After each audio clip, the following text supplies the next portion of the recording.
U.S. and China agree to major tariff reductions amid efforts to de-escalate trade tensions. May 12, 2025.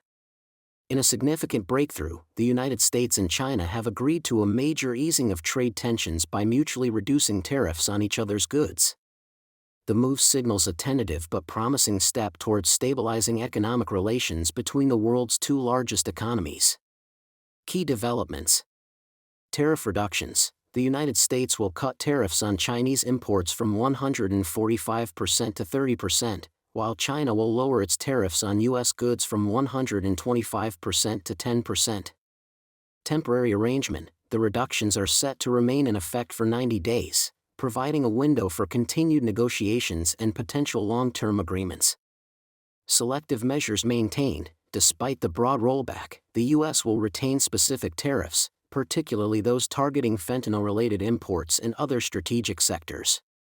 Bilateral dialogue platform. Both countries have agreed to establish a new trade consultation mechanism to facilitate regular dialogue and foster a more stable, constructive trade relationship. Market reaction. The announcement triggered a wave of optimism across global markets. U.S. markets, equity futures surged late Sunday, with the S&P 500 recovering much of the ground lost during its 10% drop in early April. Asian markets. China's CSI 300 index climbed 0.6%, buoyed by renewed investor confidence. Commodities. Oil and iron ore prices rose on expectations of increased trade activity, while gold fell by 1.5% as investors shifted away from safe haven assets. Outlook.